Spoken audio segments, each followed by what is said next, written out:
What would you do if you saw your wife getting a little too close with another man at a hotel? John was furious. He stormed into the hotel and confronted his wife, demanding to know why she was cheating on him. But then, something terrifying happened. She looked at him like he was a complete stranger. Stunned, John thought she was pretending. But then she called over her husband. When John saw the man's name tag, he froze. It had his name on it. John, things didn't make sense. Security showed up, and the hotel manager insisted John be escorted out. Desperate, John asked to review the surveillance footage, but the man was nowhere to be seen. John recounted what he remembered. He had dropped off their bags while his wife checked in. Now one suitcase was missing. It must have been left at the airport. He returned to retrieve it, but on the way, his taxi swerved to avoid a fallen refrigerator and crashed into the water. During the accident, John hit his head. The driver smashed the window and pulled him out. He was waking up in a hospital. The doctor explained what happened. When John tried to call his wife, he realized he couldn't remember her number or much else from before the crash. Only a few blurry flashes remained. John was determined to prove who he was. He asked the hotel staff to look up his name in their system, but the profile they found belonged to the other man.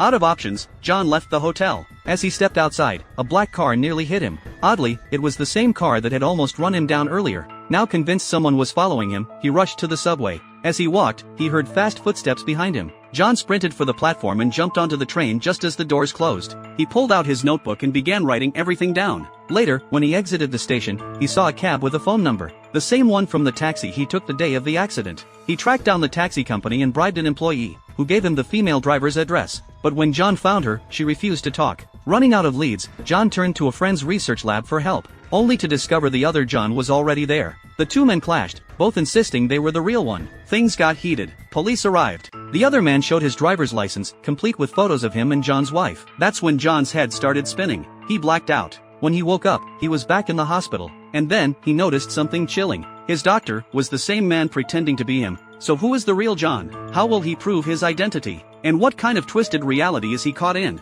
Drop your theories in the comments. Next episode, even crazier.